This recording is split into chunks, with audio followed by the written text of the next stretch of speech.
untuk anak-anak semua yang sudah memberikan waktunya, kesempatannya untuk mengikuti kegiatan konseling kelompok pada pagi hari ini. Sebelum kita mulai, yuk Ibu minta yang cowok deh yang pimpin doa. Ya, perwakilannya. Habis sebelum mulai kegiatan pada pagi hari ini, alhamdulillah kita berdoa. Menurut saya masing-masing doa mulai.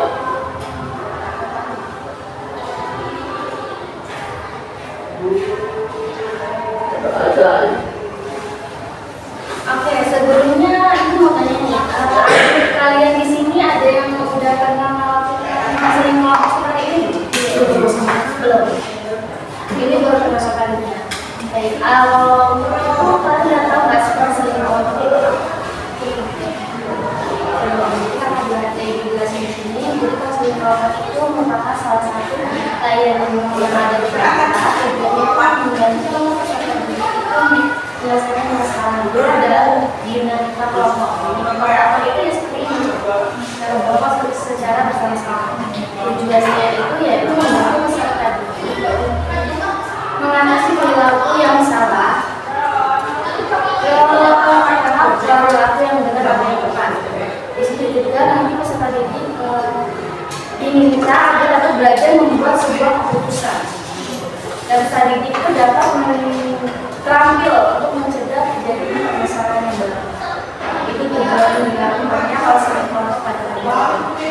Bisa dipahami? Oke, di sini di konseling kelompok ini kita ada 3 peran. Yang pertama itu konselor yaitu Ibu sendiri.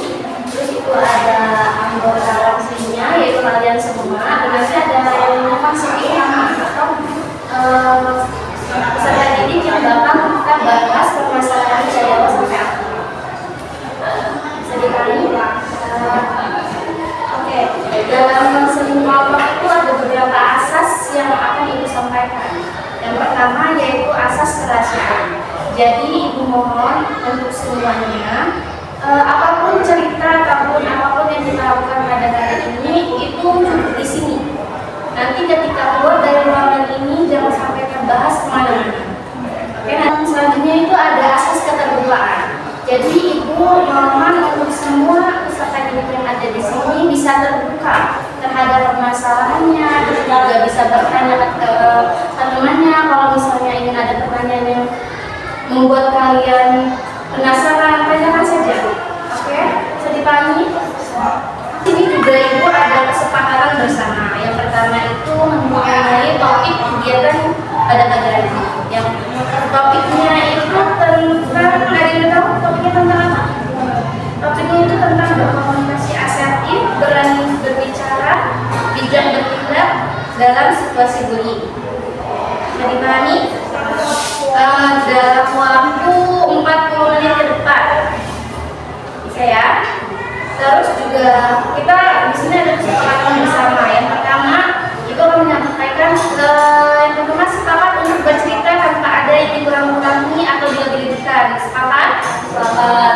Oke, yang kedua anggota kelompok lain wajib untuk mendengarkan, tidak sibuk sendiri atau mengejek cerita temannya. Sepakat? Sepakat. Yang ketiga setiap anggota aktif dan mau untuk mengeluarkan pendapatnya masing-masing. Sepakat? Sepakat. Sebelum masuk juga Ibu akan menjelaskan tahapan yang akan kita lalui pada kegiatan ini. Kita akan melalui 5 tahapan. Yang pertama itu tahapan pembukaan. Nah, kita saat ini berada di tahapan pembukaan. Yang kedua ada tahap peralihan. Tahap peralihan ini tahap pembukaan menuju untuk ke tahap inti, ke tahap peralihan. Yang ketiga ada tahap inti atau tahap utama daripada konseling kelompok pada pagi hari ini. Nanti ada tahap penutup. Bisa dipahami? Baik, sebelum masuk ke tahap ini nih, kakak punya SPT atau kuis sedikit nih untuk refleksi lah untuk kita bersama-sama sebelum masuk ke tahap ininya. Jadi kakak ada beberapa ini, kalian boleh ambil satu ya, terus oper aja, oke? Random pilih salah satu, terus sisanya kasih ke sebelah-sebelah. Enggak, itu isinya pertanyaannya.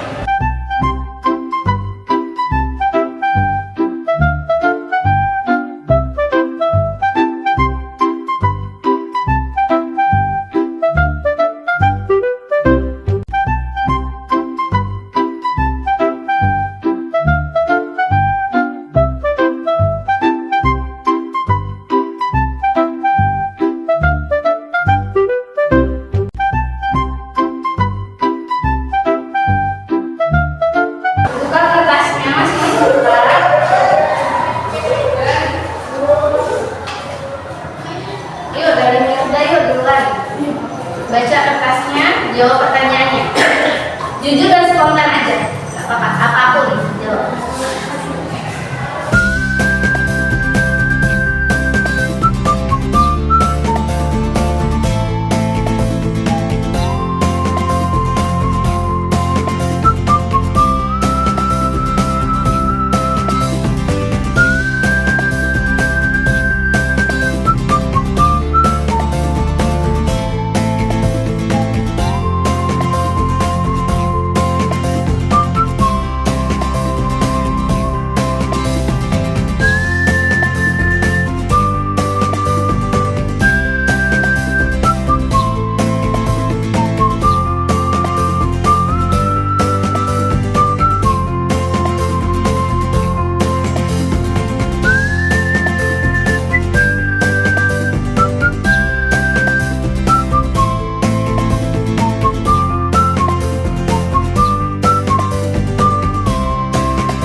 Bingung juga ya mau balasnya gimana?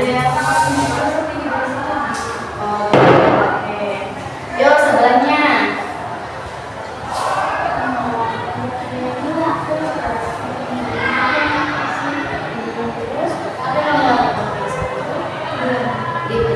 Bingung juga. Wah, nggak tahu cara gimana balasnya. Oke, yuk selanjutnya Nino.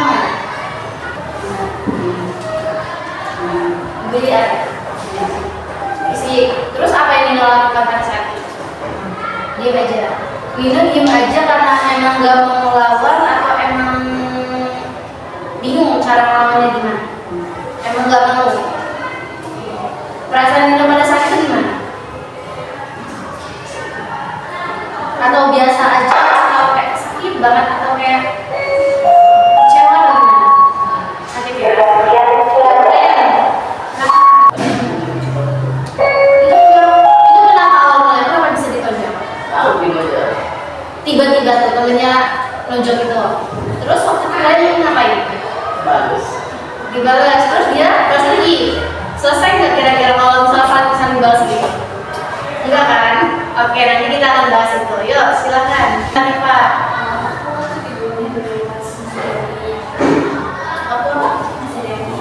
Terus dulunya apa tuh? Belajar fisik. Apa yang latih kelas itu? Tapi perasaan apa yang nih ketika Latifah memilih untuk diam aja? Pasti masih kepikiran nggak sampai sekarang? Masih ya. Sakitnya masih ada. Oke, yuk nyerdah sekarang.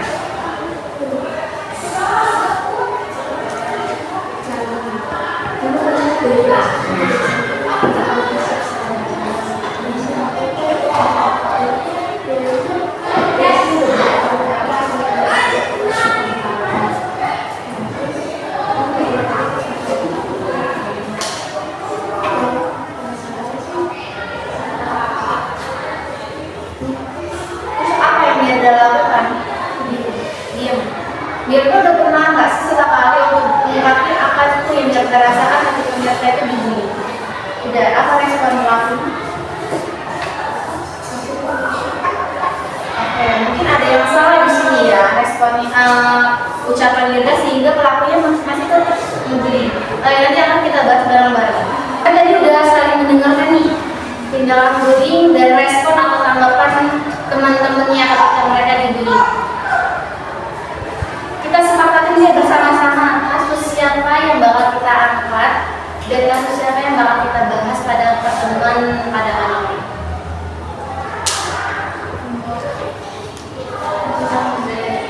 Ya, karena ibu di sini juga melihat ya kalau kasus Mirna ini emang benar-benar perlu dituntaskan atau perlu kita bahas. Kan kalian sebagai teman sekelas nih, kalian juga karena Mirna juga sampai kalian dibimbing di kelas, kan kalian ketika mengikuti itu harapannya kalian bisa membantu Mirna ya, membantu Mirna di kelas. Apa sih masalah apa yang sebenarnya terjadi? Kenapa sampai sekarang Mirna itu masih menjadi olok-olokan atau bahan bullying kelas kalian? Sedangkan seingat ibu, Pak Sandy itu pernah bilang bagi siswa-siswi yang mendapatkan tindakan bullying itu harap melapor. Mirna udah pernah? Udah. Tanggapan dari Pak Sandy? Tapi sampai sekarang ditindaklanjuti. Sebenarnya itu yang salah sih, karena bullying ini tanpa adanya konsekuensi yang keras dari pihak yang emang tinggi gitu atau pihak sekolah itu kayak tegian itu emang nggak bakal berhenti. Ya. Yuk sekarang Mirna bisa menceritakan lebih spesifiknya tentang bullying yang pernah Mirna alami. Di kelas itu saja yang membully Mirna banyak.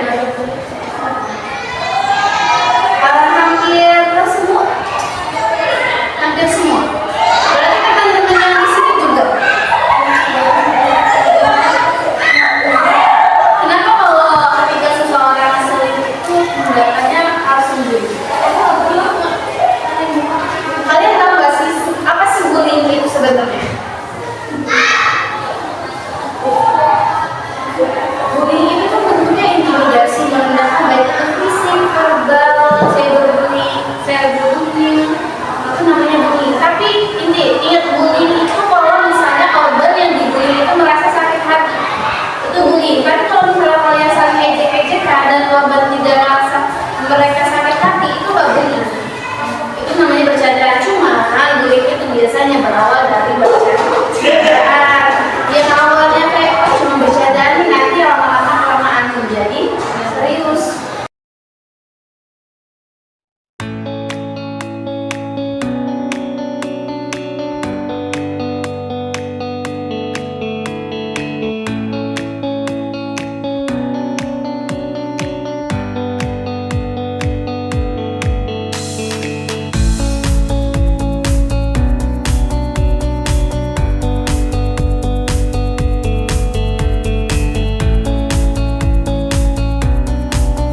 sampai ke rumah ya. Pemikiran banget. Tapi ketika kamu istirahat, apa pernah sekali pusing? Yuk yang lain.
Yang ingin ditanyakan lagi kepada Mirna?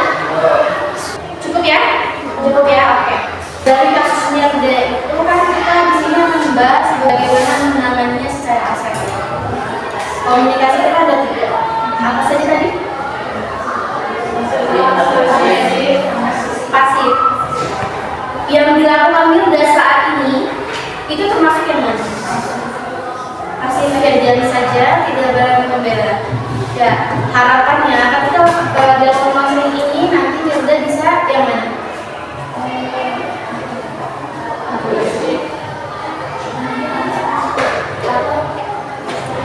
Kalau agresif berarti Mirda melawan dengan cara yang sama. Terus bedanya Mirda sama yang laku apa kalau misalnya dibahas sama? Jadi harus apa? Asertif. Ya betul, Mirda harus asertif. Bisa dipahami? Oke. Ibu meminta satu pendapat, ketika kalian berani untuk berkomunikasi secara asertif. Tadi kan kita udah cerita nih, udah dengar nih. Kira-kira apa sih manfaat dan yang bakal kalian rasakan pada saat itu? Yuk, dimulai. Enggak ya pasti. Tapi bisa nanyain itu? Dari sekarang bisa? Oke, selanjutnya.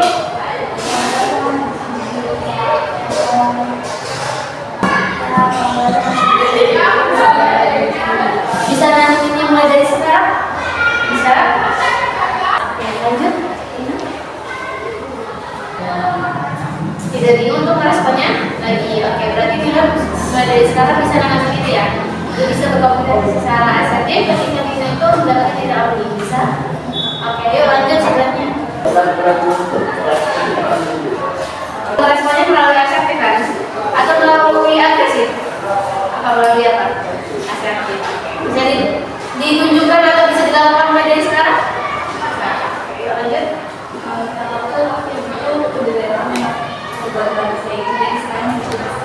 Udah bisa aja ya, berarti udah bisa asertif ya, tapi udah bisa kayak berusaha untuk membantu korban ya. Dan ya bisa diulangi.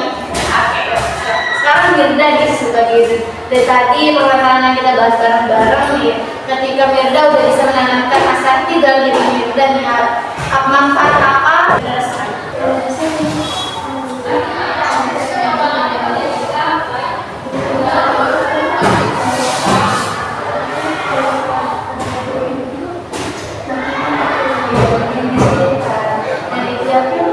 Batas kesabaran atau batas titik di mana Mirda kayak sanggup untuk melewati itu semua, tapi Mirda punya batasan. Dan ibu nggak mau yang itu Mirda itu bisa nyakitin atau merusak kesehatan mental Mirda gitu, yang bisa membuat Mirda nggak percaya diri, yang bisa membuat Mirda kayak merasa diasingkan, terus Mirda merasa kayak di dunia ini nggak adil. Itu harus Mirda bisa berbicara asertif itu seperti Mirda yang diinginkan sama ditanamin, bisa dimulai dari sekarang ya. Saya nanti teman-teman yang lain bantu Mirda ya. Ibu harap teman-teman yang lainnya ada di sini itu bisa bantu Mirda. Sepakati? Kita akan bermain role play.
baik mece. Jangan mau duduk bareng dia kan aneh sendiri. Nanti kalian ketahuan. Kayak itu udah baik, kenapa aku mau tekan dia? Aku sendiri deh, aku peduli karena kita semua teman satu kelas. Kamu baik-baik aja. Ayo duduk bareng nih. Kalau ini terjadi terus, aku dan teman-teman akan melapor ke guru BK. Ayo terus, lagi bakalan kesimpulan. Nah, pegang satu bangku berdua.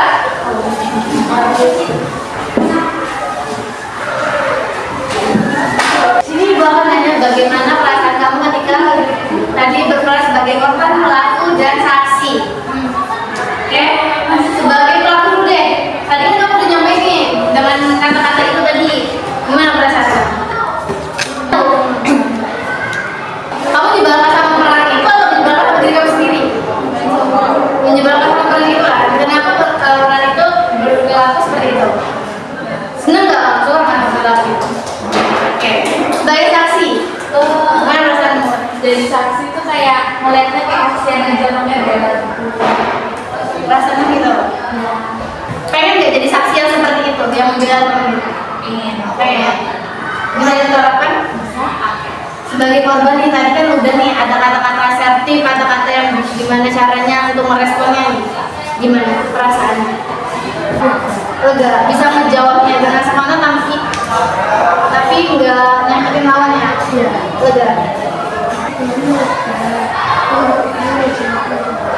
Bisa diterapkan nggak mulai dari sekarang tadi? Saya kira-kira teknik tadi itu tepat nggak sih dilakukan dalam situasi ini?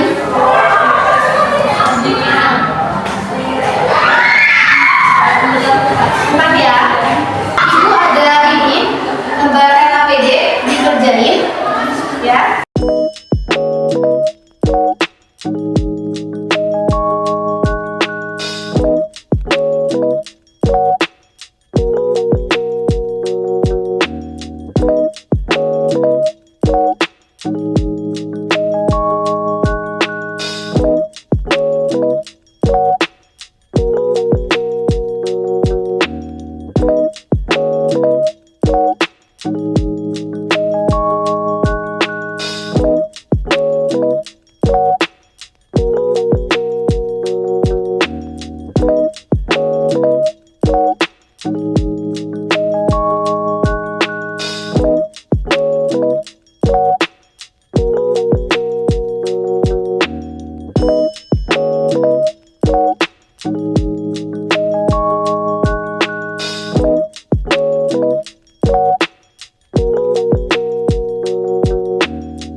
Oke, kegiatan kita pada pada hari ini sudah berakhir. Sebagai penyanyi, aku menanyakan perasaan ini dari perasaan Lega nih saat ini ketika nanti masuk ke ya. Selain apa?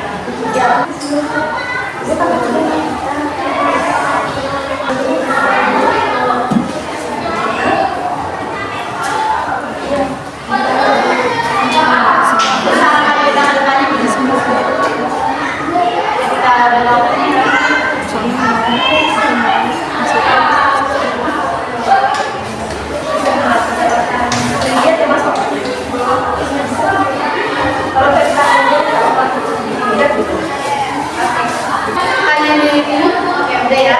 Yang lain satu aja di perwakilan.